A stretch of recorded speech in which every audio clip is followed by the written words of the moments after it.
أعوذ بالله من الشيطان الرجيم بسم الله الرحمن الرحيم رب اشرح لي صدري ويسر لي أمري واحلل عقدة من لساني يفقهوا قولي رب زدني علما سبحانك لا علم لنا إلا ما علمتنا إنك أنت العليم الحكيم سيسولب دواتي سبحانك لا علم لنا شيء إذن حق نبا سبحان الله الله دني هرشكو لا علم لنا أخويا كريم علم ليته knowledge ليته إلا ما علمتنا إلا except نتنا ما علمتنا أدو بقوتنا دي نang نتنبيرك با نang أخويا تنبير إيدو أدو نتنا أخويا كريم knowledge ليته أدو نتنبي أخويا الله ده حي جبم دركار ليه تنبينا بتخنهن بيركنا بتاكتينا با أدو كده وايد نسول سورة النساء के आया number 53 तक नहीं को ngarang nupi khaina bagi matang yaukhibra kaina ba thokadore hairdi adui madang yaukhimi samnipa manupi magede so amu kauraga nipa gi magede so amu kauraga wari sanawana fajab mongda adu ardi egum taisinaba pamadi allah na afabudu purakanena adui makhani si allah bu lalu oihanganu allah ga mapu aibada kari gumba pot ama phau amasung afabatau nama napada mari mata singda apa lejidraba angang singda anangba singda anak ba yumlon na ba singda amasung lapthok khaba yumlon na ba singda si wal masapum bata dro dum afabatau warsimi mipung khudimak tane nanakta leiba loina baduda amasung lamkoi ba singda amasung nakhut yet singi khudum da leiba singda da sengnamak allah na nungside masabu namthak taujaba napal tauba singbu napal tauba sing masabu namthak taujaba singse allah nungsidaba sida hamda nupi nipa hingnabagi family ama kar maina hingal hangani ka maina leinagani ka maina kainagani soto yen be matana karino haisi sakhin gatra adu mathangda lalu allah hakta bo haire isi allah hakta na haibedu illo ba sema mathakta haikirbe kam singse allah gi order si illo atopa yanji narono order sida arikpa singbu mingonda so liksin naba haiba singbu amasung allahna magi thaujaldagi makoida pikhibadu losilliba singbu aikoina thaurang tawduna thamle thajidaba singi damak choplaba dandi arikpa singsi dujak ki saja chaina dandi cha dawri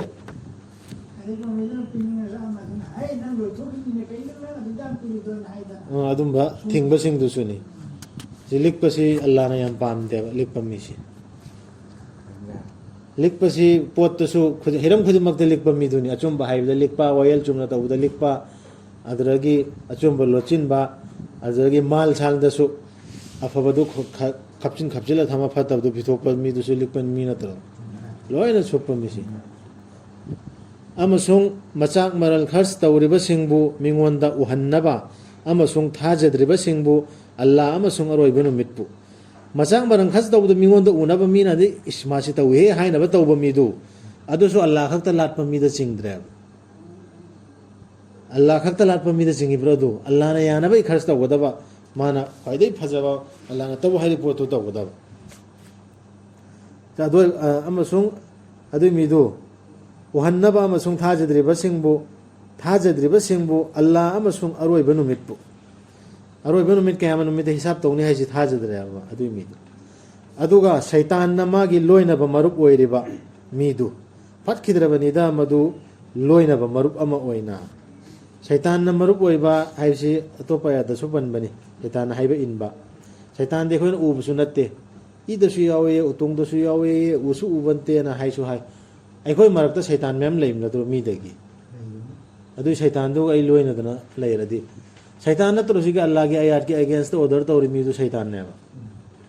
adu ga loina sum leiradi aduni adu su singya makhoi da kari mangba leibage makhoi na allah bo mo sum aroi banu mit pu tha jabada allah na haiba order sing ji illaga bodakta amal tawbada aroi banu mit hisab tawni haise kiraga ma pun punsi du hingbada kari mangba no mangonda allah na haise inmada kari mangge mo sikhan thagada me amasung allah na makoida pibi khiba machak maral adudagi khars tawbada allah na pire ime ba igi mal san igi thawai igi icha isu rizq pumbasi सिगिसी खर्च तौथोकपदा करीनोब मगोंदा मांगिस मपुदी मा नत्तेबा अल्लाहगिने पोसे मगोंदा सिन्नबनेबा मतम खरगी अदुदि पिथोकपदा मगोंदा मांगिस करीनो से question से हम खंथनिंगाय ओय question मचांग मरल अदु खर्च तौबदा अल्लाहदी मतम खुदिंगदा मखोयगे मतंगदा खंगबीरिबनी si khan thabi aba mi arik pa mi singi dam ai koi gum barik pa sing sigi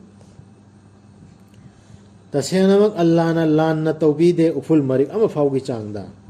apa phatabak ama lairabadi allah ne hangal hanbi adubu saruk kaya kaya ama sung pibi mangondagi chawraba mana apa thabam tawse sumang manghan deba kana gum apa thabam tawse allah na chang su wang na hangal na pibi aba mana si pibi hasi akhirat su dunya da suni ani maktan पीदौरसी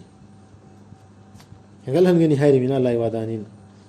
मखोयबु कमदौगदगे नुमित अदुदा अल्लाहना पुथोरकदबा जाति खुदिंगमक्तगी साखी अममम अमसुंग अल्लाहना पुथोकदबा नंगबुसु ओ मुहम्मद मखोय सिगी मयोक्ता साखी अमा ओइना अदु नुमितुदा कमदौदोर मुसकी अरिकपा सिंगसी अल्लाह के order in दबसिंगसी नुमित अदुदा निंगजरकनी थाजखिदबसिंग अमसुंग रसूलना हाइबा इनखिदबसिंग अदुना पृथ्वीगी लैमाइदा मखोयबु तेमखाई बिदी को हाइना लोटपा ngamloi मखोयना अल्लाहदगी worry अमतसु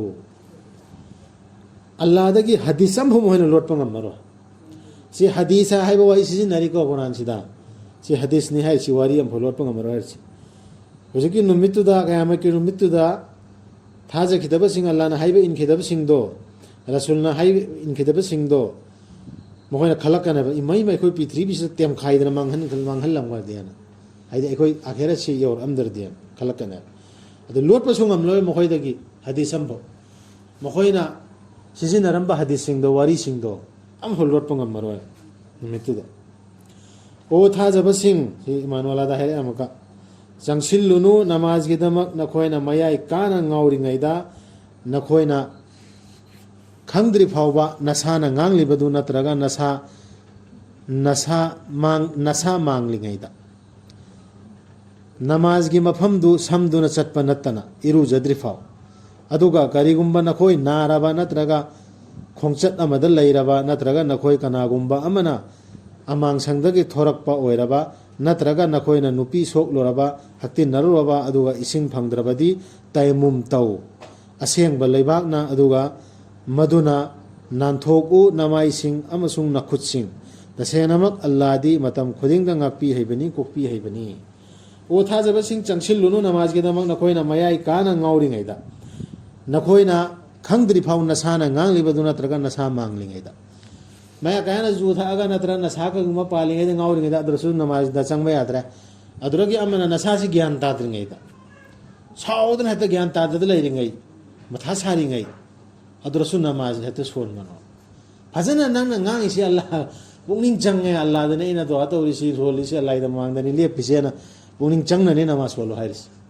other इसा मांगलिंगैदसु इसा मांगदु कमेना मांगु मखादा हाइरेदना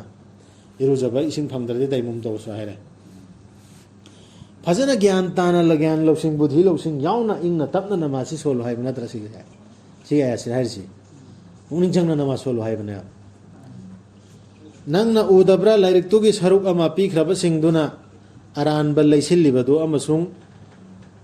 पामलिबदु नखोइबुसु लंबी लंफैना हनबा अहले किताब सिंगी मनुंगदगी यहूदी नसरानी मुस्लिम अहले किताब निदन सिलोइना कुरान फंगबा कांबु दैसु तौरात फंगबा कांबु दैसु जबूर फंगबा कांबु दैसु इंजील फंगबा कांबु दैसु लाइरिक्ति फंगेबा अदुगा लाइरिक्सि चपयुंगना पाइबा कांबु से मोमिन सिंगसे सिस लैथुहनबा सर ईमान पुरा हंदना लैथुहनबा कांबु खरसु यावे अरानबा लैसिन मखोयना हाइदि लाइरिक्सि सि कुरान से थमगा अतोपा मयाम चलाई कुरान से हाइरिबा पोसि नत्तबा अतोपा मयाम चलाई अदुइ मिसिंगदुना पामलिबदु नखोय अखोय बुसु मोमिन सिंगसु पामेबा कुरान से थादोगा हुजिकि मखोयना पाइरि पोत्र जंगना मखोयसु अहले किताबति ओइरिबा कुरान दी यायना हाइरिबा इंजील दी यायना हाइरिबा अदुइ दुगा इंजील दु कुरान दु चत्तब मखोयगी पादरीना मखोयगी मुफ्तीना हाइबा फतवा दो अदुम दो पुजिन होना से अना हल्लिबा अर्थ से मैम से खनथो इसा इसागी चाहन चुम्मी है चुम्मी अल्लाहना निंगथीजना खंगलिबनी नखोइगी येकनबसिंगबु अल्लाहना ओक्लबनी मिचम ओइबिबदा अमसुंग ओक्लबनी अल्लाहना तेंबांग बिनबा ओइबिबदा अल्लाहना फजरा निंगथीजना खंगे मोमिन मुसलमान अल्लाहगी किताब से जेना बाइर बहले किताब सिंह से मोमिन असेंग बसिंग से सिगी येकनबसि कनानो हाइबसे अल्लाहना सब चान खंगे अखोइ मरक्तै लई हाइबदु इशारामजु फंगद्रा यहूदी सिंह फुक्तोक वही सिंह तो वही सिंह यहूदी मका वही पल्लगा है इसी यहूदी सिंह फुक्तोक वही सिंह मखोई असेंब मफम सिंहदगी अदुगा मखोइना हाय अखोई तारे अदुगा अखोई हाइबा इंद्रे ताऊ अदुबु ताहनगनु अमसुंग नरई सिंह कोलगा हाय मरई सिंह कोलगा हाय राइना अमसुंग सी थई नंगी धर्मबु मधुगी महुत्ता मखोइना हैरमलबदी अखोई तारे अदुगा अखोई हाइबा इंजरे अमसुंग ताबियु सी हैरमलबदी फगदमे मखा जाबरिबा ngaibiyu akhoi da sumaina haijaramadi phagada aduna makhoi gi damak henna phabu oiramgadabani amasung henna chumba tawmasung allana sap tawkhrabani makhoi bu makhoina thajadabadugi aduna makhoi thajadrabani khara khna nattana yahudi singna sigi harkatsi tawkiyaba rasulda paigambarda yahudi singna phuktu eba asengba leifam ayat se taurat ki jabur gi leifam magi larik tur yauri mafam do phuktu hongdu isindu eba अखोइसु मुस्लिम मरक्तसु तौरीदना सि थबक से आयात अल्लाह की असेंब order दु सिंदुअगा मखोई की फतवा ओइना हाय चतना हल्ले अदुगा उसितब धर्म draw हुल्लेबा उजकी अल्लाह की आयात तो अदुरा रसूल दुदा अखोइ मोहम्मद सल्लल्लाहु अलैहि वसल्लम दो हुल्लगा ngange अदुगा कार्यम कथाइनबा राइना मरई को लगा वही दु कितंग ओंथोगा हाय मरई को लगा मरे गोलगा हाय बकरी करियम न बोयना नबी दुदा मोहम्मद सल्लल्लाहु अलैहि वसल्लम करियम न बोयना अदुगी महत्व मोयना फजब मोंगदा एकोय हाइब इंजरे ताजरे ताबियु नाइबियु सुमे फजब मोंगदा रसूलदा सिजि नरमबदी मखोयगे मन अफबो ओयगदा अदुना अल्लाह ना साफ तौरे मखोयना मे करियम न बगी मखोयना अल्लाह के आयात तो सुम मफम होंगदोक पगी करियम न बगी अल्लाह ना मखोयदा साफ तौरल थमने ओ लाइरिक फंखरब सिंह थाजौ अल्लाह ना थादखिबदु मोहम्मद ता नखोइगा लोइनरिबा अदुबुसु सौगतपिदुना अखोइना माइथोंसिंगबु थुगाइद्रिङै अमसुंग मखोइदु नखोइगी नतुंगलोमदा लैथोक्त्रिङैगी ममांगदा नत्रगा अल्लाहना मखोइदा साप तौद्रिङैगी ममांगदा सिलहेनबा नुमितपु थुगाइबसिंग सिलहेनबा नुमितपु थुगाइबसिंगदा साप तौखिबगुम अल्लाहगी हुकुमदि मतम खुदिंगदा पांगथोरकदबनी एगो लाइट फंखरबा सिंह हरसिल लोइनमक चल्लेको यहूदी सु ईसाई सु मुस्लिम सु थाजोबा अल्लाहना थाद्रइबा रसूल सल्लल्लाहु अलैहि वसल्लम थाद्रइबा सिगी लाइक सिदा सिक्सिना हानादा लेरमिबा तौरा जबूर सु सपोर्ट तौरिबा अल्लाह kana हाइबा ऑर्डर तु सब मानरिबा अदुगी ममांगदा हाइदि माइथोंग सिंजे थुवाइद्रिङि ममांगदा तयामर ओइद्रिङै सियानद्रिङि ममांगदा थाजहो कर्मैना साप अदु सापसु तौद्रिङि अल्लाहना बदवा साप तौरत्रिङि ममांगदा कर्मैना साप तौखिबा नुमित सिलहेनबा नुमित एदि अल्लाहना ऑर्डर मा सिंग नुमिसन होय nga phaganu शिकार तौगनु हाइब कान मोइना याखिदबदु अदर मोय कमैना माइथोंग थुगाइ खि जोंग वलहन खिदना अदु मैना अल्लाह ना साफ तौरक्तरिङै दै खोइसु सिक्सर थाजहो बनतरदि इखोइ थक्ता साफ तौरकरे होजि मुस्लिम सिंग मथक्ता तारिबा अजाब मैम सु उद्रो सि अल्लाह ना हाइबसि इखोइ चंगजिलु दपगि ओइरमबा याय हाइबे इलु दबगि तसेनमक अदुन अल्लाह ना सोइदना पांगथोरकनेबा हाइबे इंदरदि तसेनमक अल्लाह ना कोक्ते मंगोंदा अल्लाह दा हाइबदि शिरक तौबगी मराल तौगमसुंग अल्लाह ना कोक्पी मसीना तब मराल खुदिंगमक्ति अल्लाह ना कोक्पी गे निंगबी बसिंगदा अदुना कनागुंबा अमना अल्लाह दा शिरक तौरबदि सोइदनमक माना पुथोकचरबनी अचौबा पाप अमा सी मखादा शिरक तौबगी आयात अमा लाइसी अहानबदा अल्लाह ना हाइबे इनबा अल्लाह गी आयात तु होंगदो होंजिन तौबे हाइख्रेगो यहुदी सिंगना अदु मखादा तसेनमा अल्लाह ना सुकोक कोकते मंगोंदा शिरक तौबसी शिरक तौबेदी अल्लाह गी ऑर्डर सी देखोनी यानजिन दौर नत्रो मूर्ति खिल्ला लापदु त नते बसिक्सी मूर्ति खिल्ला लापदु हेदे जिसुगी पांगतिंगा लापदु खक्त नते बसिक्सी माना पुथोकपो अल्लाह का माना पुथोकपदि अल्लाह की ऑर्डर सिगा चप मानना सिगी आया से थादोगा अतोपगी मिक्स तौजिल हाइब इंदना अल्लाह ना हाइब ग चप मानना इंदना चटपदु अदुगी पोतो तौरदि सुको को रोयबो गुना सिक तौरेबा अदु अतोप मराल नंगी पचाम बसु मराल दी अल्लाह ना कोपी गिनिंग दु कोपी गने अदुगा सिक तौराबा अल्लाह की ऑर्डर से यानजिनर आबा कुरान सिदा कुरान के मफम से फोक्तोगा यहुदीन तौखदुमे तौराबा अदु को अरोय नंगन उदबरा मसाबु सेंगलबनी हाइजबसिंगदु नत्ते असेंगबमक्ति अल्लाह खकना सेंगदोकपिबनी माना सेंगदोकपिगे निंगबिबसिंगबु अमसुंग मखोयदा लानना तौबिबा नत्ते समना अमा फाव ओइदब पुथोकलिबा समना अमा फाव सित मान आया सिफो नंगना उदबरा मसाबु सेंग एस आइदी याम सेंगे यामना कईदौरेना हेता ममाई गासी नूर थल्ले लिक लांग चतना कोय चाउन एकतना ना तौरिबदो उद्राबा दुई मिसिंगदो हां सेंगिते अल्लाह सेंगनगदौर नत्रो मासी हां माना सेंगदोकपिगे निंगबि बसिंगबु अमसुंग मखोयदा लान तौबि मनते बसमना अमफा असेंगदौर सिदी अल्लाह के आयासी चप चाना पायरगा सिरा अमल तौबा मीदोने अल्लाह ना खंगेबा कनानो सेंगिसी आइने हेता माइमित नूर कारे सुरमा संगे सी आई इसादनी को हाइजरसी सी नखोइना इसा इसा खन थगदमी अदुना सेंगबा कौबा यानदेबा आई सी खंगेबा अल्लाहना आई थमोइदा करी यावरिमो मी सिंगे थमोइदा करी पूरी मजा अल्लाह खंग अदुना नंग आई सेंगे मुक्कनो हाइबदुनी आइने अमीर आइने चावरे आइखोय मानने मुक्पदो अदु अल्लाह मनाक्ता चनरोय येंगो करमना मखोइना अल्लाह की मतंगदा ओइदबा पुथोकलिबा मतिक चारबनी अदुबमक मधुमक पाप अमा ओइबदा मयक सेंगलबा अल्लाह होजि असिगिसि पनखरा मतुंगदा मखागे आयासिन अमको इखो खनथल इमिसि येंगो करमना मखोइना अल्लाह की मतंगदा ओइदबा पुथोकलिबनो सि अल्लाहना फरजनी सिना सुन्नतनी सिना चाहई सिना मकरूनी सिना चाहई देना मैम पुथोकतरो सिदा पंदब पोट मैम अदुबु करिनो बादु कुरान से सुक्थेंग थेंगनदबा सि कुरान से मपुंग फारे कंप्लीट ओइरेना हाइरे रसूलना सुसुबाई हरमदबा पोट मैम पुथोएबा अदुगा अमका अचौबा बुजुर्गनी वलीनी नूरना थल्लेना लैरिनेबा अल्लाह ना खंगेबा कनानो सेंगिसि ओइदो पुथोए अदुगा मतिक चारबनी मधुमक पाप अम ओइबदा मयक सेंगलबा माना पुथोई मैमदो अदुना मतिक चारे माइति पाप ओइबदा अचौबा गुना ओइ नंगना उदबरा लाइरितुगी सरुक अमा पाइखिबसिंगदुना थाजरिबदु जीव हाइ नत्रसि जीव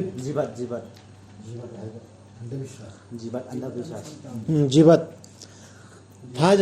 थाजरिबदु जीवत अमसुंग इन्ना लिल्लाहि व इन्ना इलैहि राजिऊन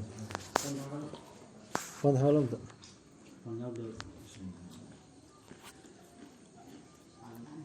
तो यावदि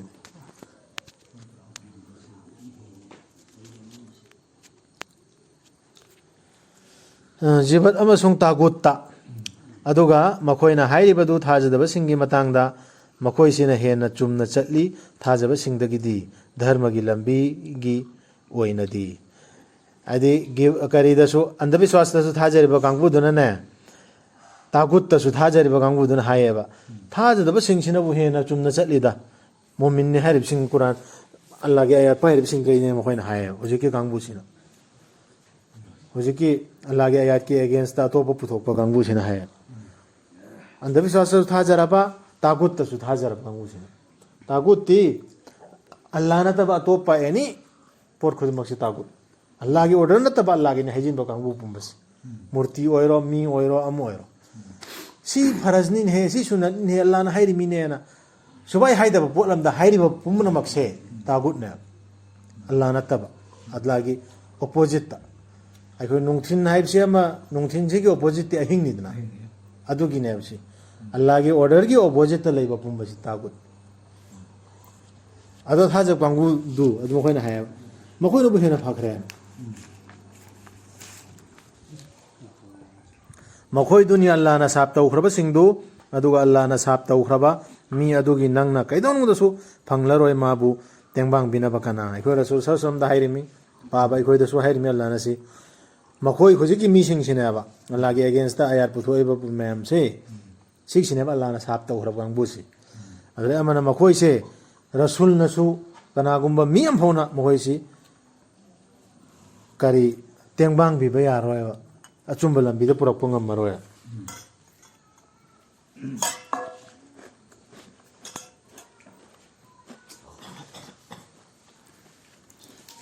ꯅꯠꯇ꯭ꯔꯒ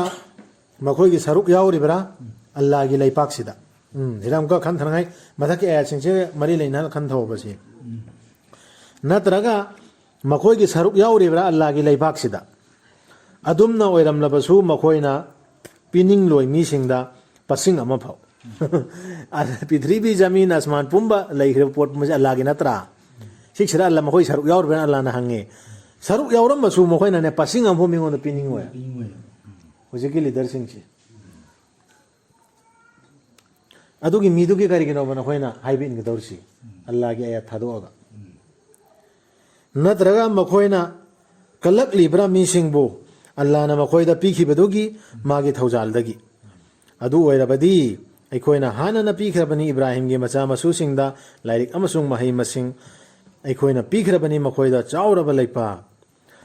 ꯍꯥꯏꯗꯤ ꯔꯁꯨꯜ ꯁꯜꯂꯜꯂꯥꯍꯨ ꯑꯂꯩꯍꯤ ꯋꯁꯜꯂꯝꯗ ꯀꯨꯔꯥꯟ ꯊꯥꯔꯛꯇꯅ ꯀꯨꯔꯩꯁꯀꯤ ꯈꯟꯗꯥꯟꯗ ꯃꯨꯍꯝꯃꯗ ꯁꯜꯂꯜꯂꯥꯍꯨ ꯑꯂꯩꯍꯤ ꯋꯁꯜꯂꯝ ꯅꯕꯤ ꯊꯥꯔꯛꯇꯅ ꯇꯧꯕꯁꯤ ꯆꯥꯛꯏꯗꯅ ꯑꯍꯂꯦ ꯀꯤꯇꯥꯕ ꯀꯥꯡꯕꯨꯅ ꯑꯩꯈꯣꯏꯗ ꯂꯥꯛꯇꯦꯅ ꯌꯍꯨꯗꯤꯅ ꯆꯥꯛꯄꯗꯨ ꯃꯣꯏꯅ ꯀꯜꯂꯛꯏꯕ꯭ꯔꯥꯕ ꯀꯜꯂꯛꯑꯗꯤ ꯍꯥꯟꯅ ꯃꯈꯣꯏꯒꯤ ꯈꯟꯗꯥꯟꯗ ꯏꯕ꯭ꯔꯥꯍꯤꯝꯗꯁꯨ ꯄꯤꯈ꯭ꯔꯗꯨꯗꯤ ꯂꯥꯏꯔꯤꯛꯁꯨ ꯂꯧꯁꯤꯡꯁꯨ ꯂꯩꯄꯥꯛ ꯁꯥꯁꯣꯟ ꯑꯆꯧꯕꯁꯨ ꯄꯤꯈ꯭ꯔꯗꯨꯗꯤ ꯑꯜꯂꯥꯍꯅ ꯄꯤꯅꯤꯡꯕ ꯃꯤꯗ ꯄꯤ ꯍꯥꯏꯕ ꯅꯈꯣꯏꯅ ꯀꯩꯗꯧꯕꯩꯅꯣ ꯀꯜꯂꯛꯀꯗꯧꯔꯤꯁꯤ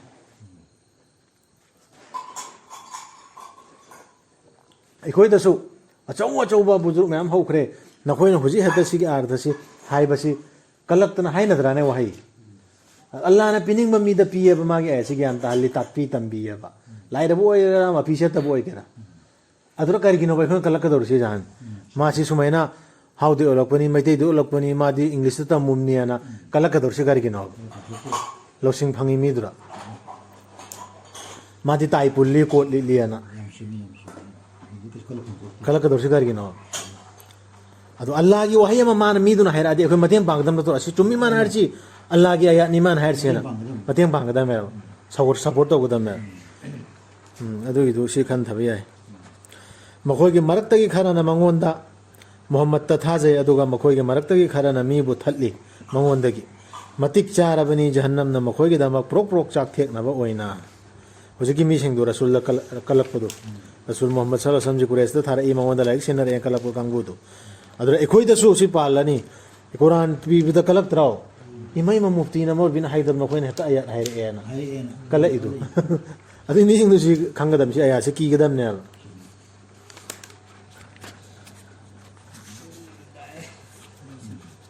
ꯑꯌꯥꯠ ꯑꯅꯤꯁꯤ ꯇꯧꯔ ꯂꯣꯏꯁꯤꯜꯂꯁꯤ ꯇꯁꯦꯡꯅꯃꯛ ꯑꯩꯈꯣꯏꯒꯤ ꯑꯌꯥꯠꯁꯤꯡꯕꯨ ꯌꯥꯗꯕꯁꯤꯡꯗꯨ ꯇꯨꯁꯤꯜ ꯂꯥꯛꯑꯦ ꯑꯩꯈꯣꯏꯅ ꯆꯥꯛꯊꯦꯛꯍꯟꯒꯅꯤ ꯃꯈꯣꯏꯕꯨ ꯃꯩꯗ ꯑꯗꯨꯗꯤ ꯑꯌꯥꯠꯁꯤ ꯌꯧꯔꯛꯑꯕ ꯀꯥꯡꯕꯨꯅꯦꯕ ꯆꯥꯛꯀꯗꯧꯔꯤꯁꯤ ꯌꯧꯔꯛꯑꯒ ꯌꯥꯗꯕ ꯀꯥꯡꯕꯨꯗꯨ ꯃꯈꯣꯏꯒꯤ ꯃꯎꯟꯁꯤꯡꯗꯨ ꯇꯨꯝꯅ ꯍꯦꯛ ꯆꯥꯛꯈꯤꯕꯒ ꯑꯩꯈꯣꯏꯅ ꯁꯦꯡꯗꯣꯛꯄꯤꯒꯅꯤ ꯃꯈꯣꯏꯗꯨ ꯑꯇꯣꯞꯄ ꯑꯅꯧꯕ ꯃꯎꯟꯁꯤꯡꯅ ꯃꯈꯣꯏꯅ ꯗꯟꯗꯤꯗꯨ ꯃꯍꯥꯎ ꯇꯪꯖꯅꯕ ꯃꯄꯨꯡ ꯐꯥꯅ ꯇꯁꯦꯡꯅꯃꯛ ꯑꯜꯂꯥꯍꯗꯤ ꯃꯇꯝ ꯈꯨꯗꯤꯡꯗ ꯄꯥꯡꯒꯜꯕꯅꯤ ꯁꯤꯡꯕꯅꯤ ꯁꯤ ꯊꯕꯛꯁꯤ ꯇꯧꯅꯦꯕ ꯍꯧꯖꯤꯛꯀꯤ ꯑꯌꯥꯠꯇ ꯀꯜꯂꯛꯏꯕ ꯃꯤꯅ ꯑꯌꯥꯠ ꯄꯨꯔꯛꯑꯒ ꯀꯜꯂꯛꯏꯕ ꯌꯍꯨꯗꯤꯅ ꯀꯜꯂꯛꯈ꯭ꯔꯦ ꯔꯁꯨꯜꯗ ꯍꯧꯖꯤꯛꯁꯨ ꯀꯜꯂꯛꯄ ꯂꯩꯔꯒꯗꯤ ꯑꯩꯈꯣꯏ ꯃꯔꯛꯇ ꯃꯤ ꯑꯃꯅ ꯑꯌꯥꯠ ꯑꯃ ꯍꯥꯏꯔꯛꯑꯦ ꯁꯤ ꯌꯦꯡꯁꯤ ꯂꯥꯎꯅꯦ ꯅꯩꯅ ꯁꯤꯅꯤ ꯁꯤꯅꯤꯅꯦ ꯑꯜꯂꯥꯍꯅ ꯍꯥꯏꯔꯤꯁꯦ ꯍꯥꯏꯕ ꯀꯥꯟꯗ ꯅꯪꯅ ꯍꯥꯏꯒꯗꯕ ꯅꯠꯇꯦ ꯑꯩꯈꯣꯏ ꯏꯃꯥꯝ ꯂꯩꯔꯤꯉꯩꯗ ꯑꯩꯅ ꯀꯜꯂꯛꯏ ꯃꯤꯗꯣ ꯁꯤ ꯑꯌꯥꯠꯁꯤ ꯀꯤꯐꯝ ꯊꯣꯛꯑꯦꯕ ꯊꯠꯂꯤ ꯃꯤꯗꯨ ꯑꯗꯨꯒ ꯊꯥꯖꯕꯁꯤꯡ ꯑꯃꯁꯨꯡ ꯑꯐꯕ ꯊꯕꯛꯁꯤꯡ ꯇꯧꯕꯁꯤꯡꯗꯨꯗꯤ ꯑꯜꯂꯥꯍꯅ ꯆꯪꯍꯟꯕꯤꯒꯅꯤ ꯃꯈꯣꯏꯕꯨ ꯍꯩꯀꯣꯜꯁꯤꯡꯗ ꯃꯈꯣꯏꯗꯨꯒꯤ ꯃꯈꯥꯗ ꯇꯨꯔꯦꯜꯁꯤꯡ ꯆꯦꯟꯕ ꯃꯗꯨꯗ ꯃꯈꯣꯏꯅ ꯃꯇꯝ ꯆꯨꯞꯄ ꯂꯩꯖꯅꯕ ꯃꯈꯣꯏꯒꯤꯗꯃꯛ ꯂꯩꯔꯝꯒꯅꯤ ꯃꯗꯨꯗ ꯁꯦꯡꯗꯣꯛꯂꯕ ꯂꯣꯏꯅꯕꯤꯁꯤꯡ ꯑꯃꯁꯨꯡ ꯑꯩꯈꯣꯏꯅ ꯆꯪꯍꯟꯕꯤꯒꯅꯤ ꯃꯈꯣꯏꯕꯨ ꯑꯁꯨꯝ ꯀꯨꯡꯁꯤꯜꯂꯛꯄ ꯎꯔꯨꯝꯁꯤꯡꯗ ꯁꯤ ꯗꯨꯅꯤꯌꯥꯒꯤ ꯍꯥꯏꯅꯕ ꯂꯦꯡꯒ꯭ꯋꯦꯖ ꯐꯖꯕ ꯋꯥꯍꯩꯅꯤꯗꯅ ꯍꯥꯏꯔꯤꯁꯦ ꯎꯔꯨꯝ ꯐꯖꯛꯄ ꯁꯨꯝ ꯀꯥꯂꯦꯟꯗ ꯁꯥꯈ꯭ꯔ ꯃꯐꯝꯗ ꯑꯔꯕꯇꯤ ꯁꯥꯔꯤꯃꯤꯗꯅ ꯑꯗꯨꯗ ꯎꯔꯨꯝ ꯐꯖꯕ ꯎꯔꯨꯝꯁꯤ ꯁꯨꯝ ꯀꯨꯡꯁꯤꯜꯂꯛꯄ ꯑꯗꯨꯗ ꯁꯨꯝ ꯏꯪꯊꯔꯕ ꯆꯪꯁꯤꯜꯂꯛꯄꯁꯤ ꯅꯨꯡꯉꯥꯏꯈ꯭ꯔ ꯄꯣꯠ ꯑꯃꯅꯦꯕ ꯅꯠꯇ꯭ꯔꯥ ꯑꯗꯨꯒꯤ ꯋꯥꯍꯩꯗꯨꯅꯤ ꯑꯜꯂꯥꯍꯅ ꯁꯤꯖꯤꯟꯅꯁꯤ ꯍꯥꯏꯗꯤ ꯃꯤꯑꯣꯏꯕꯅ ꯒ꯭ꯌꯥꯟ ꯇꯥꯅꯕ ꯐꯖꯅ ꯌꯥꯔꯦ ꯁꯤꯐꯥꯎꯗ ꯇꯧꯔꯁꯤ ꯁꯗꯀꯜꯂꯥꯍꯨꯜ ꯑꯖꯤꯝ ꯑꯜꯂꯥꯍꯅ ꯑꯁꯣꯏ ꯑꯉꯥꯝ ꯌꯥꯎꯔꯁꯨ ꯉꯥꯛꯄꯤꯕ ꯑꯩꯈꯣꯏꯕꯨ ꯍꯦꯟꯅ ꯑꯥꯔꯊꯁꯤ ꯆꯞ ꯆꯥꯕ ꯑꯜꯂꯥꯍꯅ ꯐꯣꯡꯗꯣꯛꯏꯕ ꯑꯥꯔꯊꯗꯨ ꯆꯞ ꯆꯥꯅ ꯑꯩꯈꯣꯏ ꯊꯃꯣꯏꯗ ꯌꯧꯕ ꯉꯝꯅꯕꯒꯤ ꯑꯜꯂꯥꯍꯗ ꯇꯧꯐꯤꯛ ꯅꯤꯖꯒꯗꯕꯅꯤ ꯑꯜꯂꯥꯍꯗ ꯍꯟꯅ ꯍꯟꯅ ꯍꯥꯏꯖꯒꯗꯕꯅꯤ ꯑꯃꯜ ꯇꯧꯕ ꯉꯝꯅꯕꯒꯤ